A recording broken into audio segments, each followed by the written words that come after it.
All right, it's 10 o'clock, so I think we're going to go ahead and get started since we've got a lot of content to share with everyone today. Welcome to the webinar, 2019 Year-End Tax Strategies. My name is Katie Bruno, and I'm a financial planner with Maureen Quinn Wealth Partners. And today we have a special guest, Jessica Thompson, who's a CPA, a CFP, and has her master's in accounting with Verdant Accounting. Welcome, Jessica. Thank you. All right, and so we're getting into the end of the year, and everyone's going to be starting to work on their taxes. So we thought we'd give you some information today on 2019 year-end tax strategies, moves to make before the year ends that may provide some financial benefit to you next year. So here are the strategies that we're going to talk about. Is itemizing right for you? Optimizing your benefits? Donations and gifts, tax loss harvesting, maxing out retirement contributions, and funding a 529 education savings plan. If you have any questions when we get to the end, we're going to open it up for questions. And so when we get to the end, I'll open up the Q&A and I'll see if there's any questions out there. All right, so let's jump in with should you itemize? I don't know, Jessica, what do you think? Well, that really depends, and it's drastically changed since the tax law changes.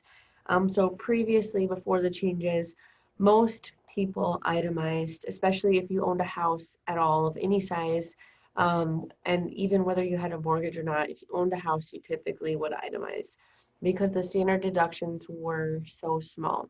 So how it works is you either take itemized deductions or you take the standard deduction. And now that the standard deductions have almost doubled, a lot of people are not finding as much benefit out of itemizing. And kind of like how we look at this is, again, like I mentioned, you take the itemized deductions or the standard deductions. So what we want to do is total up all of your itemized deductions and see if you are above the standard deduction. And so with a lot of year-end planning, it's important to look at those itemized deductions, and a lot of people forget to look at those. But the biggest thing that I'm looking at is if somebody is really close to being able to itemize, but they're not quite there, maybe between now and the end of the year, we need to look at increasing some of those itemized deductions so that they can get a benefit. Because if you don't itemize, you don't get any sort of deduction for your taxes, your mortgage interest, your donations, anything. And then also, if we can use the itemized deductions to maybe bump somebody down to the next tax bracket, that's well worth it as well. So what we kind of look at for additional expenses to increase itemized deductions is definitely donations. There's medical expenses, and then there's prepayment of taxes. And so there's a couple things I want to mention on those. And I believe we'll mention this again later on the donations side of things. But there's a couple different strategies when it comes to that. One is making just like a lump sum donation at the end of the year to get you to a certain point. Whether that's using like a donor advised fund, or if you're going to maybe prepay essentially your donations. And that's a strategy called bunching, where you put 2 years worth of donations into 1 year and kind of alternate from there so that you can get a tax deduction for it. And again, I think we go into that in a little bit more detail later on. But another thing is medical costs. So you have to exceed 10% of your adjusted gross income before a single dollar is deductible. So a lot of people don't necessarily get to take advantage of this deduction unless you had a year of very high medical expenses. So maybe there was a major surgery that happened, or somebody had a baby or things like that, where, or like a lot of dental work. Vision expenses also are included in that. So maybe somebody had LASIK and it was pretty expensive, or something that is higher than like your normal average, just visiting the doctor a couple times a year. If we're close to that 10%, maybe it would be worth getting in your extra procedure, like for example, the LASIK again. Maybe you were looking at doing that in January, but you're so close to that 10% and it would be able to make you itemize if you could get in December. That might be something that we would want to look at. And then prepayment of taxes. So this one, this is a huge maybe because with the new tax law changes, they also changed how much you can deduct on taxes, and so that's been capped at $10,000. But if you are under that $10,000, so maybe like you bought your first house and you didn't have very much taxes that you had to pay this year because you bought it later in the year or whatnot, you could look at prepaying next year's property taxes, or paying in a little bit extra on income taxes, especially if you think that you're going to owe in on your income taxes and you haven't reached this 10,000 yet. Paying those in before tax time would give you a tax deduction for the amount of the taxes that you paid in. Those are typically called like estimated tax payments, and you can deduct those as long as we haven't exceeded that $10,000. I'm also hopeful that they might relook at this. I know that there's been a lot of petitions and things signed, because the prepayment of taxes, the $10,000 limit on that tax section is the same whether you're single or married. And typically everything else they change to double if you're married, except for this. So I haven't heard that they're going to change it, but I do know that there's been a lot of petitions and things signed and sent in to have them change that to 20,000 for married. So I'm just kind of crossing my fingers and hopeful that they will do that so that a lot more people will be able to itemize again. Yeah, that would definitely help people being able to itemize, because I know since the Tax Cuts and Job Act, more people are just taking the standard. Yes. Yep. All right. Optimizing your benefits. So your benefits or your employee benefits are those non-wage things you can take advantage of that help you decrease your taxable income. So if you are currently enrolled in Medicare, so 65 or older, it's open enrollment now, and open enrollment ends on December 7th. So just making sure that you go in and you choose the plan that's appropriate for you this year. I've known that a lot of people are switching from their supplements to the Advantage plan. If this is something that you're interested in having further discussion about, please reach out to me after the webinar. Last month I hosted a webinar on employee benefits, and it really went into this next bullet point, which is researching your company's open enrollment and making applicable changes to your benefits. We're going to talk about a few of the items today, but if you want more information, please go back and watch last month's webinar. It's posted out there on YouTube. So the next thing that we're going to talk about is the marketplace insurance, income adjustments, and payback. So this is a big one I see kind of burn a lot of people at tax time. And what I mean by that is if you go through the marketplace and you get insurance, and based on your income, you're eligible for a credit to reduce your monthly premium on that insurance, they kind of true that up at tax time. And so how that works is when you file your tax return, you have to report that you got insurance from the marketplace, how much the premium should have been, how much of a credit they gave you in advance, and then how much monthly premium you actually paid throughout the year. And what happens is, especially for people who are self-employed, sometimes it's hard to actually predict what your income is going to be, because maybe you have an unexpected slower year this year, or on the better side of things, maybe you have an unexpected explosive year and you're hitting record income levels for your business and things like that. Then you are potentially going to owe back the entire credit that they gave you throughout the year. If you exceed certain different income levels based on your household income size, and depending on what type of policy you got, you could owe back every single penny that they advanced you throughout the year. And a lot of times that's a really unexpected thing, because they're not very good at really making you aware of that. And then also it's just kind of not thought of throughout the year as to, oh, maybe I should adjust my insurance. And so one thing I wanted to let everybody know is that throughout the year, you can log into your marketplace account and adjust your income so it can recalculate that credit. And so if somebody is having a really good year, maybe halfway through the year you realize, wow, this is going to be my best year yet, I would highly encourage you to go back into the marketplace and adjust your income level so they will adjust your tax credit so that you don't owe all of it back at the end of the year. Um, and then I guess if you don't get a tax credit, if you buy marketplace insurance through the marketplace and you do not qualify for any sort of tax credit, then you don't really need to make any changes to that. But it's just really important to make sure that you adjust that if you do get the credits. There is no longer a penalty for not having health insurance, but if you do get health insurance and you receive a credit for it, you could still have to pay that back. That part isn't gone. Um, Also, health savings accounts. This is a huge tax benefit. So if you're eligible for a health savings account, this is one of the first things I usually mention to people if they're looking for tax deductions is, are you eligible for a health savings account? If so, max it out. And the reason that I like these so much is because it's kind of the best of both worlds. So you get a tax deduction when you put the money in, so you don't pay taxes on it. And then it grows tax free.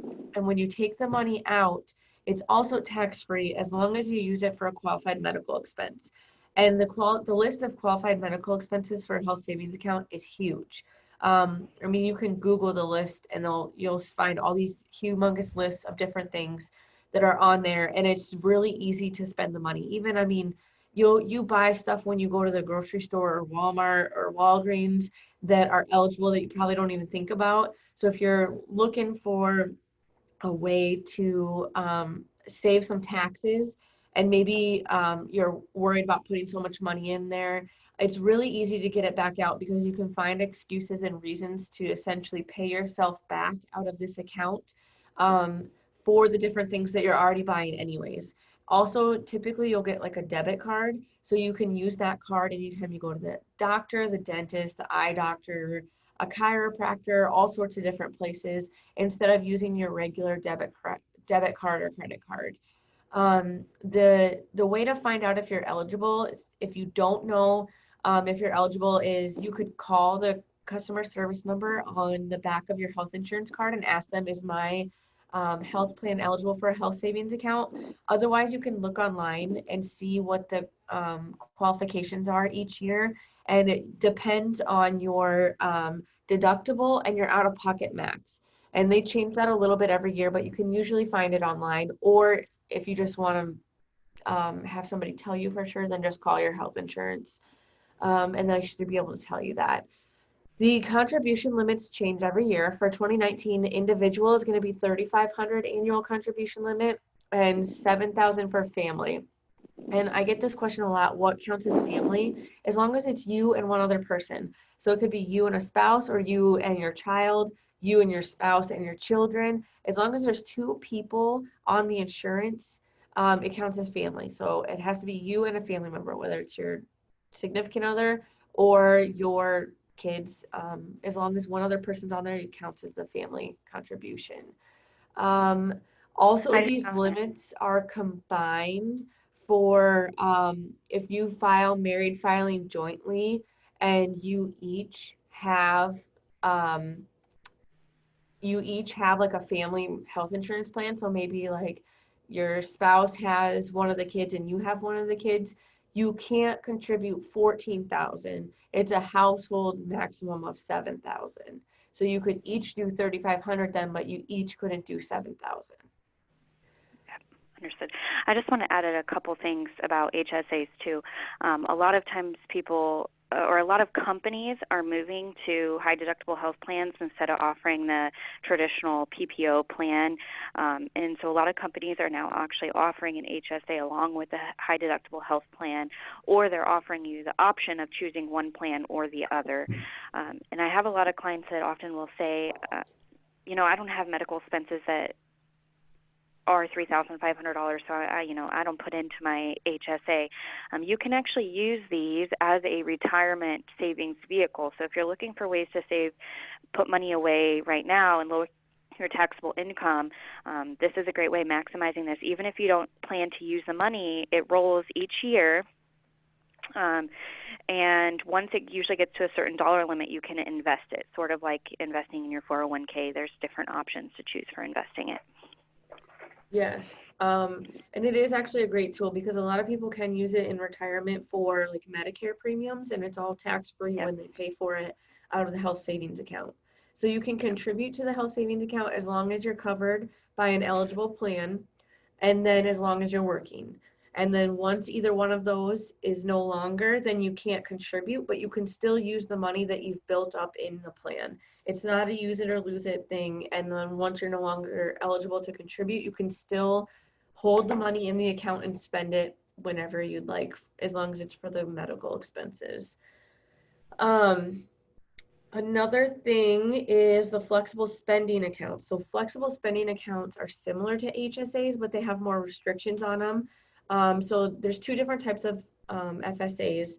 There is the medical kind and the dependent care kind. So first I'm going to talk about the medical kind. The medical kind, there are not as many expenses that qualify on FSAs, but there's still quite a bit of options for spending money out of a flexible spending account. However, the contribution limits are lower. Also, it is a use it or lose it type of an account. So you really have to plan ahead on what you think that you're going to use, because if you don't use it within the year, and then depending on the plan, I think there's like a 1 to 3 month grace period at the end of the year to go back and essentially use previous year's dollars, but check with your plan because everyone's a little bit different on that. But if you don't use it within their allotted time frame, it's gone. You don't get the money back. You can't spend it in future years. It's gone. So when given the choice between the two, I'm usually a big proponent of the health savings account for that reason. But if you don't have that option, maybe your plan isn't eligible for an HSA, but your employer offers an FSA, I still think they're really good. You just have to have more planning involved in that. And then the other thing that I get asked a lot is about the dependent care flexible spending accounts. And you can have that and have a health savings account. So those aren't mutually exclusive of each other. You can have a health savings account and you can have a dependent care flexible spending account. And I hands down recommend doing the dependent care flexible spending account if you have kids in daycare. It's a way better deduction than the dependent care tax credit that you can get on your tax return.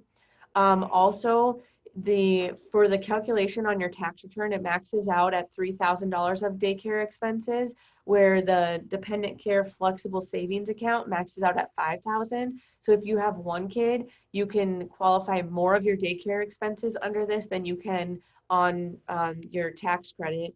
And then also if you have two children, you can do both. Because you can do the first $5,000 in the dependent care flexible spending account, and then you can do the additional $1,000 on your tax return for that tax credit, because that tax credit maxes out at $3,000 per child is what you're eligible for, which roughly usually is about $200 per kid, depending on your income level. So it could be less than that if you are over certain income limits. And that's why the flexible spending dependent care is better, because you save your tax bracket. So if you're in a 20% tax bracket, you save 20% on the $5,000 plus your state bracket, which in Nebraska is 6.84%. So you're roughly saving about 30% of the $5,000. I get lots of questions on this, so feel free to shoot me an email, give me a call, or ask questions at the end of this about that. But I'm a huge proponent of that. Thank you. Did you tell us what the, if you have a medical flexible savings account, is there a limit? Yes.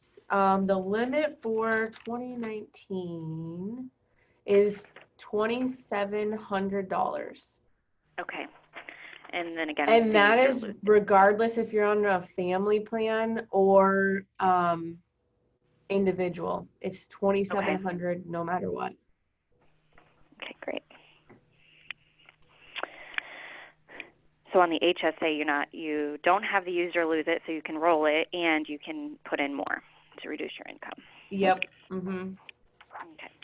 And with the HSAs, if you have a plan, if you're eligible for a health savings account and your employer doesn't offer a health savings account, you can still go open your own health savings account and contribute to it. And you have until the due date of your tax return to go back and contribute for a previous year as well. So, Perfect. for example, you have until this April to contribute for 2019. Okay, great. So it's similar to retirement contributions. Yep. All right, and the last thing that we have here is just the Social Security adjustment. So if you are receiving Social Security benefits, there is a cost of living adjustment that the Social Security Administration announces each year, and for 2020, Social Security benefits are going to go up by 1.6%. So it's just looking at your income for next year and taking note of that. Charitable donations. We're going to spend just a little bit of time talking about charitable donations. When you give charitably, it reduces your income taxes if you itemize. And so it depends on how much you're giving and what tax bracket you're in on whether this is beneficial. But if you are giving money away or writing checks anyway, why not get the tax benefit for doing so? So there are three benefits to giving charitably, and one is that you receive an immediate tax deduction.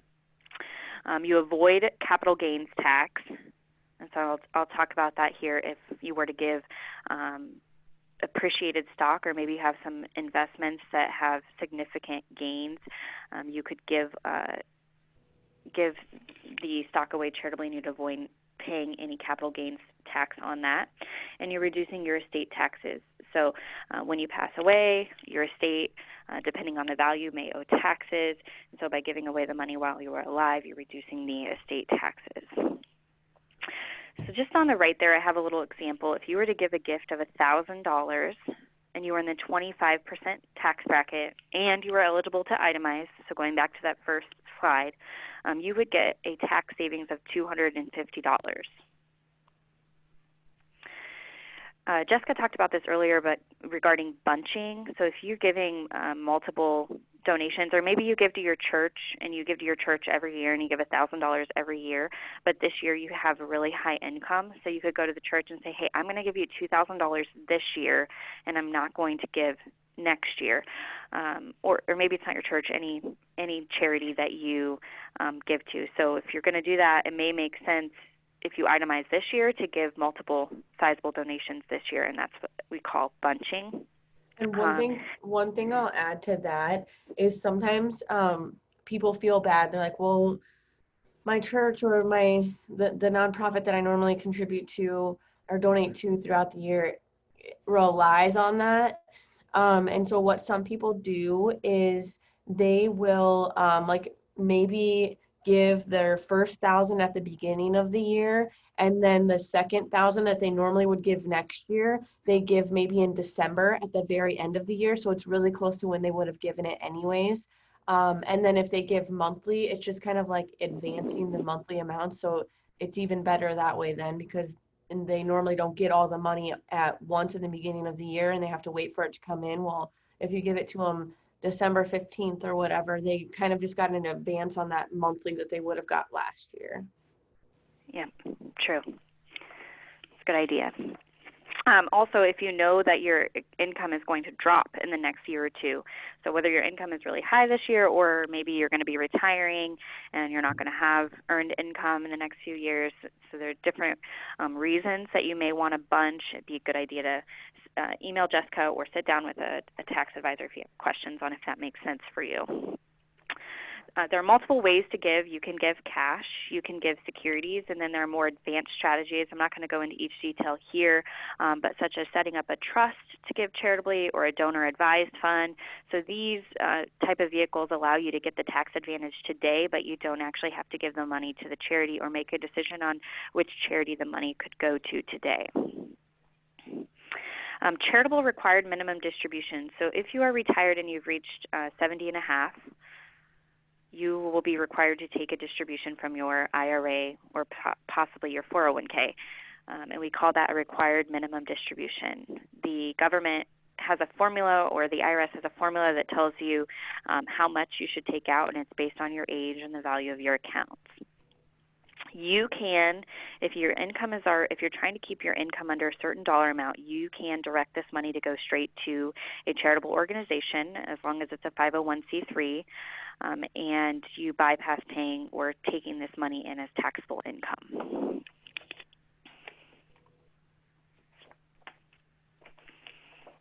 Did you have anything to add to that, Jessica? I don't think so, no. Okay, perfect. All right, tax loss harvesting.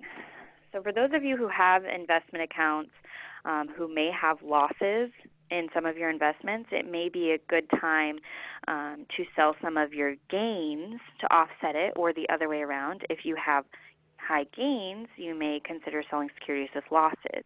So it's kind of offsetting those losses and gains. So we call this tax loss harvesting. So you realize a loss, and then you offset the taxes that you may owe from a gain. So there is a rule called the wash sale rule, and it's just that if you sell a security today and then you buy it back within 30 days, you're not allowed to take the loss on the securities. So talk to an advisor if this would apply to you. You got to wait a certain amount of time, and you got to buy back different investments.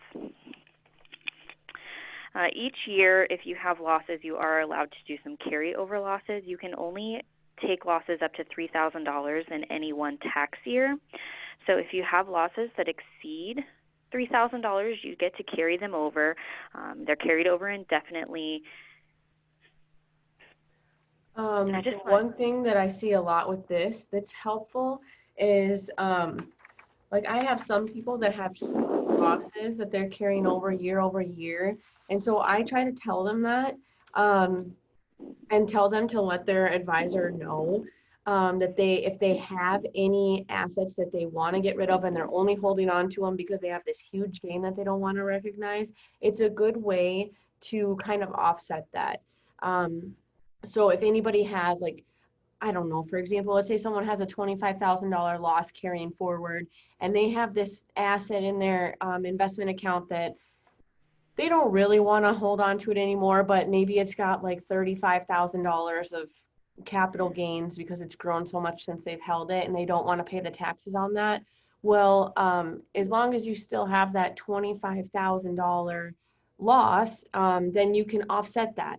So then what I'll tell them is, hey, you have this $25,000 loss. If you have any capital gains that you're trying to get rid of this year, just know that that'll offset that amount. So then that way, instead of paying capital gains on a $35,000 gain, you're only paying it on $10,000 in that example that I just gave. So it really is a great tax strategy if you have it already sitting there anyways. Yep. And also for investors that have concentrated positions, this is a good strategy to look at. If you own a lot, if you bought stock at a really low price and you own a lot of it, like Berkshire or Microsoft, this is a good strategy. Hey, maybe I'll take some of my profits off the table because I've got losses in other securities, and you're reducing your concentration in that security or stock. The last thing to point out here is that tax loss harvesting, this strategy cannot be used against IRAs or any other tax-sheltered accounts because you're not paying the taxes or the capital gains tax on that year over year.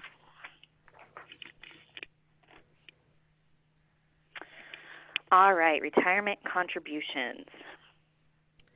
For retirement contributions, I don't think there's a lot of new things here, but it is really important to talk about because this is a huge tax strategy. So one of the first things I said I always look at when looking to help somebody save some money on taxes is the health savings account. The next thing I'm looking at is, are they taking advantage of and maxing out any sort of retirement plan? The thing I like about using this is instead of spending money on something else, like maybe you're spending money at the doctor's office in our examples, or prepaying taxes, or donations, or honestly, if you owe taxes, then you're paying the money to the IRS. So this is a way to pay yourself instead of paying somebody else. So what I like to look at is all the different options for retirement. So if you're an individual, the main first two things you're going to go to is your employer-sponsored plan, which is typically like a 401k, or an IRA or a Roth IRA. Sometimes both, depending on different income levels that you have. And if you qualify for both, we would definitely look at both. So I'm definitely looking at making sure we're maxing those out. And so for 2019, the 401k maximized contribution is 19,000 or 25,000 if you're 50 or older. For the traditional IRA or the Roth IRA is 6,000 or 7,000 if you're 50 or older. Income limits do apply definitely to the Roth and sometimes to the traditional, depending on if you are covered by a plan through your employer or if your spouse is covered. So even if you're not covered, but your spouse is, depending on your income, sometimes you can be kicked out of that traditional IRA. And then if you're offered a plan at your work and you don't take advantage of it, depending on your income, you still could be disqualified from contributing to your own traditional IRA. So it's very important to make sure that you talk to your tax advisor and your financial advisor about planning for this type of thing. Just to make sure that you're contributing to the correct account and that you're actually eligible for it. Another often seen retirement plan through an employer is a simple IRA or a simple 401k. And then also for like nonprofits and government and things like that, there's a 403b, which is basically the same thing as a 401k, just slightly different. But also like a simple IRA is really big for self-employed individuals as well. The simple IRA and the simple 401k have different contribution limits than the 401k. So those are 13,000 and then 16,000 if you're 50 or older. Because the ones that say for 50 or older are called catch-up contributions. So they allow extra to be put in as a catch-up contribution.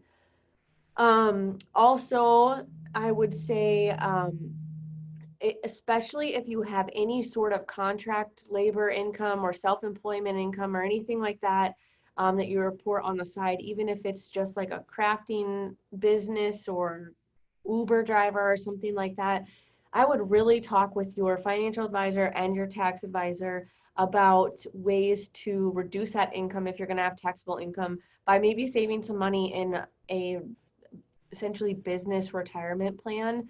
And some of those are as easy as just setting up a traditional IRA or just some slight changes to the traditional IRA so that you can really reduce that income and avoid the extra taxes for the self-employment income. Also, Roth IRA conversions are big. So if you're looking at wanting to have more tax-free income in retirement, because the Roth IRA you put into and you don't get a tax break, but when you take the money out in retirement, you get the money tax-free. Whereas the traditional IRA, you get the tax break when you put the money in, and then when you take it out, it's taxable. So a lot of strategies for retirement is to have money in essentially both buckets so that if you need to keep your income under a certain level to avoid like Social Security being taxed or just avoid going into the next higher tax bracket, you can take money out of that Roth IRA and it doesn't increase your taxable income. So throughout your lifetime, if you have a ton of money in traditional IRA and not very much in Roth IRA, or for planning purposes with your advisor, you guys determine that you need more money in that tax-free bucket, then what a lot of people look at is converting the traditional IRA to the Roth IRA. There are tax implications for this, so it's really important that you talk with both your financial advisor and your tax advisor.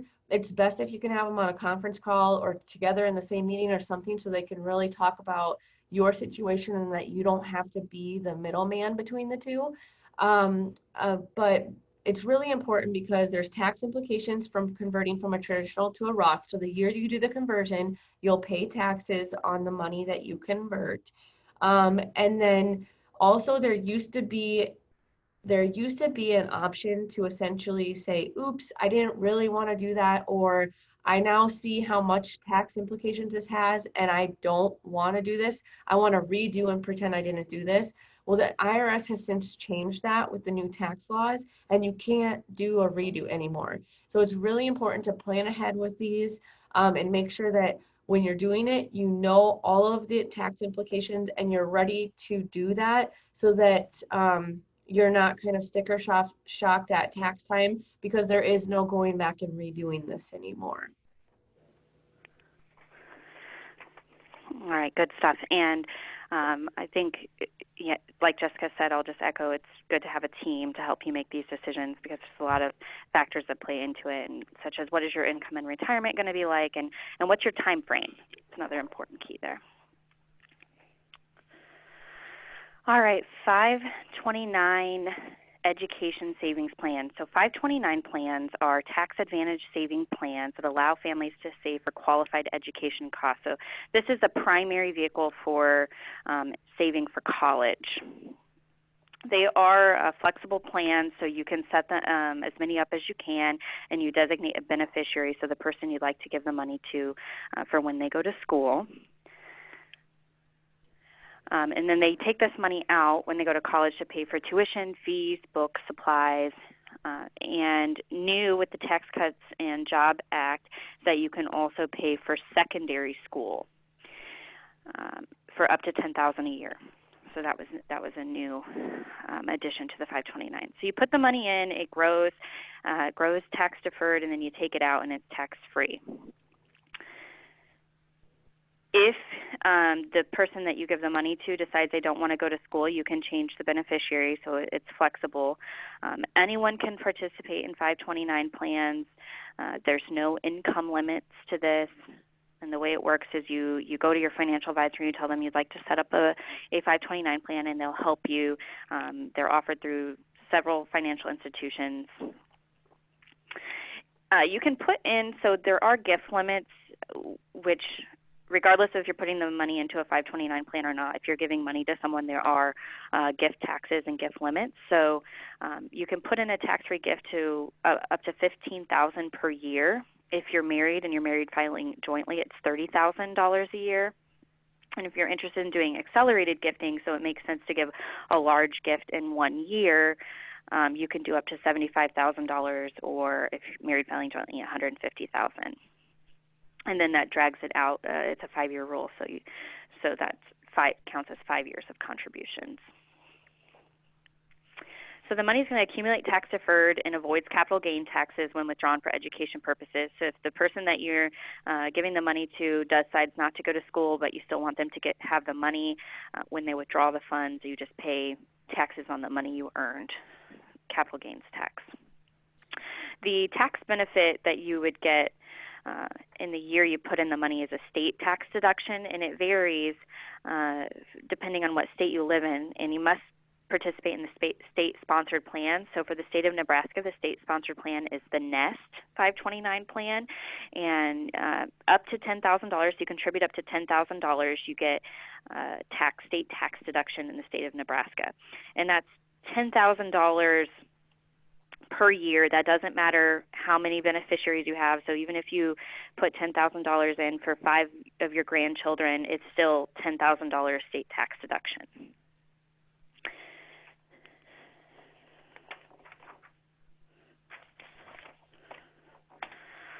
All right, so we know we've given you a lot of information, so now it's time to recap it and give you some takeaway points and some things that you should take action on. So if you take a look at your current situation and assess whether it makes sense to itemize. And if you don't know, talk to your team. See an accountant, see a tax advisor, and ask the question, should I itemize, should I not be itemizing? If you are an investor, take a look at your capital gains and losses, seeing where you have potential gains. You could offset with losses. Maybe, as Jessica said, it's prior year losses and taking advantage of gains this year.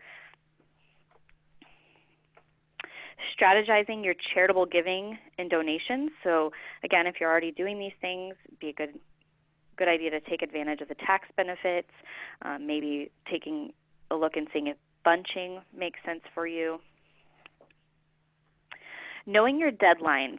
So we talked a little bit about deadlines throughout the webinar, but different accounts and different tax savings have different deadlines. So if you're going to open a 529 college savings plan, the deadline to contribute and get a tax deduction is December, whereas several of the other deadlines are when you file your taxes, or April 15th, as such as the HSAs and the retirement contributions. But it really, I think there are some, Jessica, correct me if I'm wrong, some self-employed retirement plans where December is actually the So there deadline. are some plans that have to be open by October, and then you have to contribute by December. And then there are some plans where you have until April 15th or your tax filing deadline, depending on the type of business, because some businesses are due March. But you have until your tax filing deadline to open and contribute to the account. So it's really important to plan and know the deadlines, because some of them they have to be open by October 1st and they have to be contributed to by the end of the year. It just depends on the account that you're opening. And lastly, we've mentioned this several times throughout the webinar, but leverage your financial team. Talk to your CPA, talk to your financial advisor, your financial planner, see what makes sense for you. And you really should have a team who's working together to help you make decisions that are best for you and your financial future. Yes, I agree with that wholeheartedly. I think it's very important to have a team, especially a team that you can have them work together for some of these tax planning strategies. And I would also say don't hesitate to reach out and ask questions. So that's one thing that I try to instill in my clients from the beginning is ask me 1,000 questions throughout the year. It doesn't bother me because it helps me help you, and then it also helps make tax time easier for me because we kind of got everything situated throughout the year and we know where we're going to be and all of that stuff. And so I know we're going to open it for Q&A, but I also know that a lot of people don't like asking publicly like personal questions that involve their finances or their taxes. So please don't hesitate to give me a call or shoot me an email and ask me your personal question that you have. I don't charge for that, and I also don't charge for initial consultations. So if you wanted to schedule a time, whether it's like a phone call, come in, or like a video conference call, and kind of review your unique situation. I could also review your last year's tax return for free and see if there's any like red flags or anything that jump out at me. But I don't charge for that. So ask all the questions that you have. Great, great. And on the screen, we've provided Jessica's information so that you can reach out to her directly. The webinar will be posted on YouTube later today. And for those of you who are listening, you'll also get a recording sent to your email. Like she said, we provided a lot of information and education throughout the webinar, but it's not customized and it's not unique to your situation. So please don't hesitate to reach out to Jessica if you have any questions, or you can reach out to myself. Okay. Oh, that's the end. So that concludes the webinar. I'm going to go ahead and open it up to questions.